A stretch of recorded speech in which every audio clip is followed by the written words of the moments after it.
Picture a giant, over 9 feet tall, armored head to toe, his spear like a tree trunk. He stands in the valley, daring anyone to face him. Every day, Goliath bellows his challenge, his voice shaking the ground and the hearts of Israel's army. The Israelites, camped on one hill, the Philistines on another, stare down at this mountain of a man.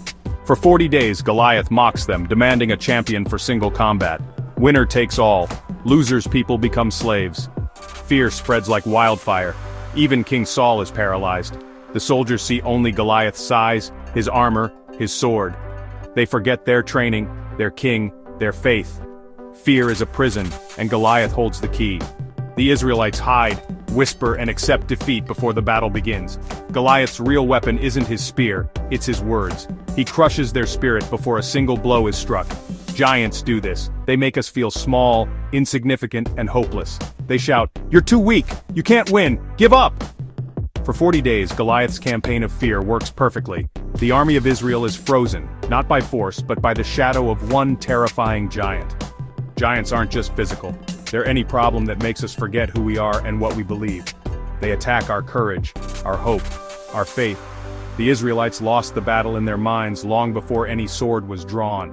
Goliath's shadow falls over the camp, a shadow of dread, but every giant, no matter how loud, can be faced. The question is, who will step forward? Sometimes the greatest enemy isn't out there, it's the fear inside us. The valley waits, the giant taunts, and the story is just beginning. Who will answer the challenge?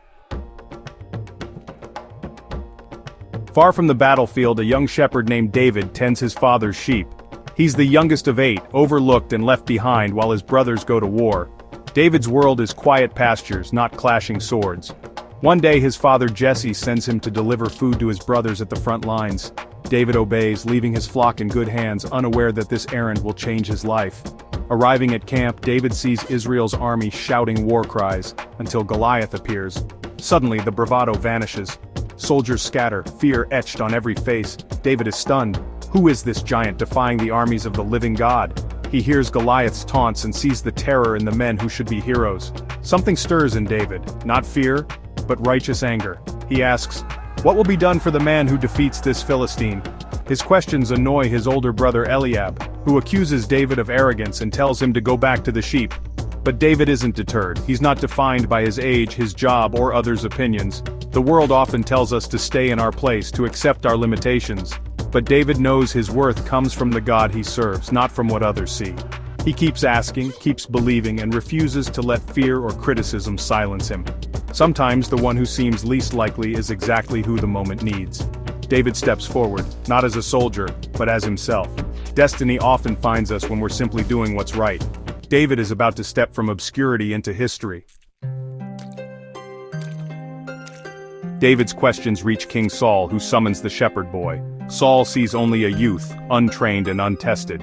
"You can't fight this giant," he says, but David's courage comes from faith, not experience. He tells Saul, "When a lion or bear attacked my sheep, I fought them off. God rescued me then. He'll rescue me now." David's confidence isn't bravado, it's trust built in lonely fields, facing danger with God at his side. He sees Goliath not as an unbeatable foe, but as another threat God can overcome. Saul is skeptical, but David's faith is contagious. True courage isn't the absence of fear, it's faith that's bigger than fear. David's past victories, small, unseen, prepare him for this giant moment. He's not relying on his own strength, but on God's. The same God who helped him before will help him now. Our greatest battles are won not by might, but by trust. David's heart is ready, the giant is waiting. Sometimes the difference between defeat and victory is simply believing God is with you. Saul relents. The shepherd will face the giant. Courage is built in the quiet, tested in the open and proven in the valley. David steps forward, armed with faith. Saul tries to help. He dresses David in royal armor, helmet and sword. But the armor is heavy, awkward, and unfamiliar. David can barely move. He quickly realizes he can't fight in someone else's gear. "I can't go in these," David says, removing the armor. He chooses his own tools, a staff, a sling, and faith. We're most powerful when we're authentic, using the gifts God gave us. David steps onto the battlefield as himself, not as a copy of someone else. Sometimes, the bravest thing is to trust who you are. David walks into the valley, staff in hand, sling at his side. He stops at the stream, selects 5 smooth stones and readies himself. Goliath sees him and laughs, insulted by the sight of a boy with a stick. "Am I a dog?" Goliath roars, cursing David and promising to feed him to the birds. But David stands firm. "You come with sword and spear, but I come in the name of the Lord Almighty." This isn't just a fight, it's a declaration that God is greater than any giant.